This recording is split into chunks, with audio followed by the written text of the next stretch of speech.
nagabiyahe ka pa south kag nagapaminsar kung ano ang pwede nga halapitan nga kalanaan. May ginhimo ko nga listahan para sa inyo.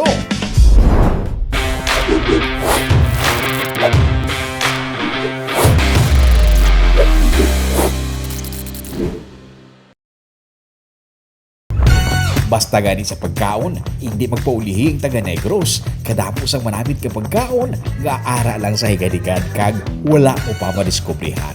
First on the list, gusto mo magkuyam-kuyam lang samtang yara ka sa biyahe. Basi gusto mo i-try ang popular nga Siopawan sa Baguio City. Kay balo ka mo pala, nga diri sa Baguio City, may siopawan nga makapaubos sang 500 ka mga siopaw sa kada adlaw kag ginadeliver pa ini sa Malacañang. Antes ka makalampot sa Coliseum sang Baguio, may ginatawag nga JK&P Eatery sa right side mo. Natungan lang sa gasolinahan kag isa ka bangko. Adlaw-adlaw, fresh siopaw ang ginahimo ni Reynaldo Iyata. Nakatrabaho sa Santo sa Binondo kag nakatuon maghimo sang siopaw.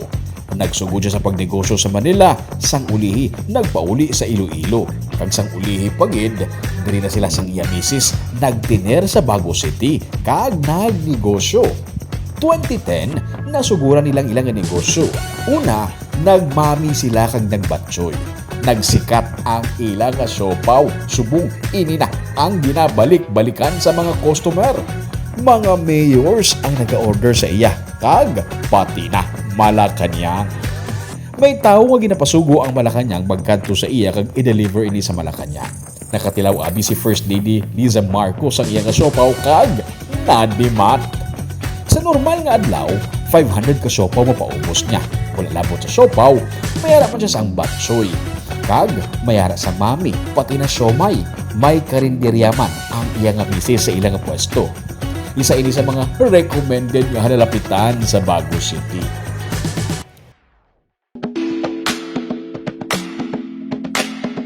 Next, hapit naman kita sa highway lang sa boundaries ng San Enrique kag Pontevedra. Aga pa, bukas na ang isa ka lumihan diri. Timing sa mga nagabiyahe pa south, aga pa nga wala may kinanan. Hindi mo kinahanglan manulod-tulod kay man ari lang gid ini mismo sa higad sang dalan. Yari ini sa boundary dampis ng San Enrique kag Pontevedra. Ang ginatindugan sini sakop sang San Juan Pontevedra, pero ang tawag sa mga tao diri lumihan sa San Enrique. Halin sa isa ka tulda lang sang una nga nagabaligya sang isa ka kaserola sang lumi, subong dako na ang lumihan ni Elmer Kitco. Ini ang normal nga sitwasyon sa adlaw sang Tibsok Batchoy and Lumi House kun hapon.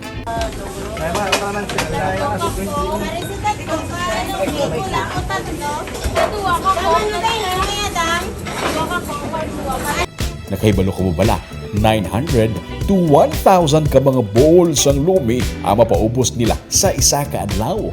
Sa sulod sang kusina, nagatangkas-tangkas na ang nakaredy nga mga inog-serve nga mga lumi kag batsoy para hindi maatrasar kon oras sa pagparik-parik.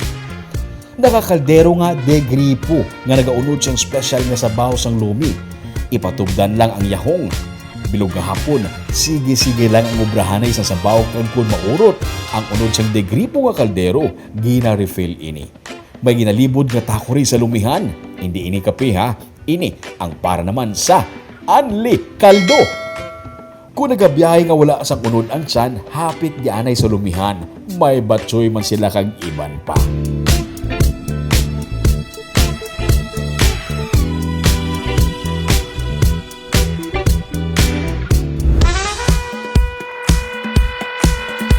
Sa highway lang sa gihapon sang south, hapit kita sa Banwa sang Hinigaran.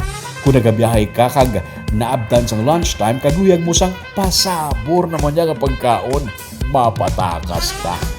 Sa higad lang sang highway mismo sang Hinigaran, seafood at iba pa ang specialty diri.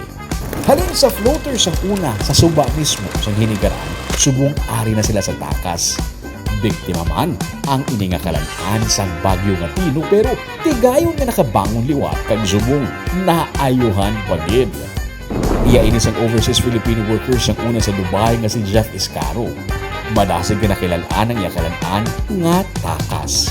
Natakasan nila ang mapait nga inagyan sa Baguio.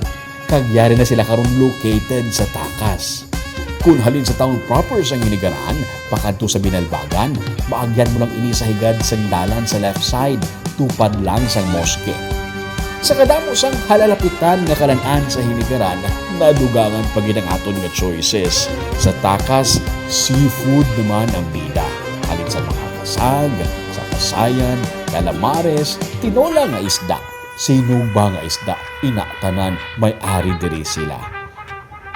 Tarang ina, mapasaburan mo diri. Kag kadamo pa sang iban nga pililian. Ang takas, simbolo kung paano nakabangon ang kauturan naton gikan sa halip pipino. Gani next time magbiyahe, hapit anay sa takas kag i-enjoy ang ilang nga pagkaon. Kadamo sang halalapitan nga dapat matilawan. Sige lang sa pagpanglugayawon. Ako si Romeo Subaldo kag ini ang Tripping ni Romeng.